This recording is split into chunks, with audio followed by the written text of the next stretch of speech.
Hello, I'm Bruce Peabody from Ruth's Chris Steakhouse here at WBLC's historic Studio D. You're watching Delmarva Life.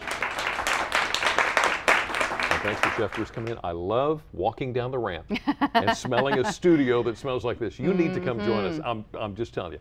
You know, if there is one thing that any of us can appreciate, it is electricity, and we wouldn't have it running into our homes and businesses without the various electric companies on Delmarva, including Choptank Electric Cooperative. And this year is a special year for Choptank Electric, and as Brian Spiros explains, being a customer can save you money. Ask anyone at Choptank Electric Cooperative why 2013 is such an important year, and they will tell you. This is Choptank Electric's 75th anniversary. Michael Wheatley is the president and CEO of Choptank Electric Cooperative. We caught up with him at the co-op's main office in Denton. We started in '38 in Caroline County here, and within 5 years we were serving all 9 counties of the shore. The Choptank Electric first came about during Franklin Roosevelt's administration. That's when the Rural Electric Administration, known as the REA, was established to help bring electricity to the rural areas of the country, which included Maryland's Eastern Shore.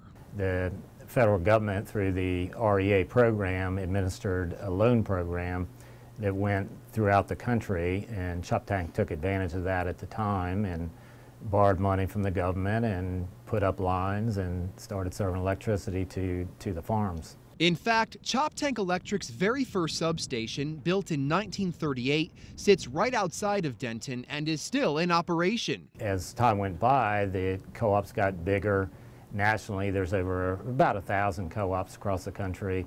All had their roots in the rural areas, but now some of them serve fairly large metropolitan areas, and it's in just about every state of the country. Now that we've established how the cooperative got started, it's important to explain what exactly a cooperative is. Cooperatives are member-owned businesses. So in terms of a business entity, there can be corporations which are owned by shareholders or stockholders.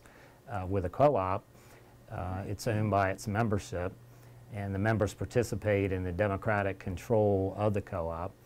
Each member has a vote. They put someone on the board of directors. The board of directors hires me and the rest of the staff at the co-op, and we run the day-to-day operations. Choptank Electric Cooperative provides power to more than 100,000 people, or members as they're called, and being part of the co-op has its benefits.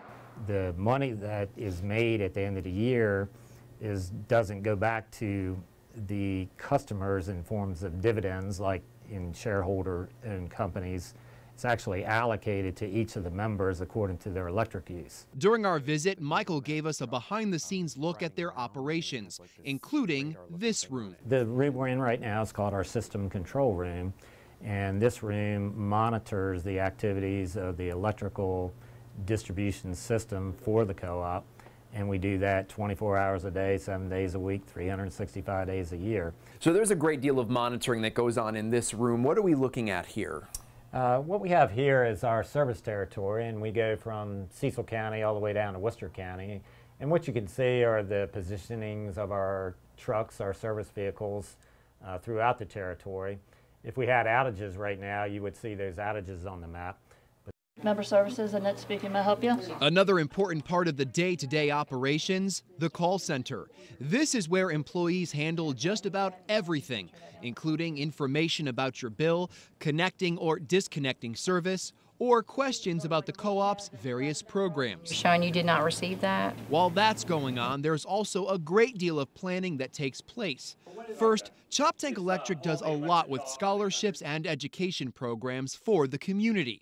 And Michael says the co-op is always thinking about what lies ahead. We go out and do 5 to 10 year projections on what the current usage is and what the anticipated usage is, and we upsize or supersize our equipment to manage the anticipated growth. And with the Eastern Shore constantly growing, Choptank Electric Cooperative has its sights set on powering the future. And once a year, Choptank Electric Cooperative holds an annual meeting for its members. That's when voting is done for a new board member, and they vote on bylaws. And that meeting is being held this evening at 6 o'clock at the Wycomico Youth and Civic Center in Salisbury. If you got the time, need to head on over that way. And still to come on Delmarva Life, rockfish season is underway here on Delmarva. Up next, we're in the kitchen with a dinner idea seafood lovers are sure to love. But first, we have a seat waiting for you in the Delmarva Life audience. Be a part of the historic Studio D fun.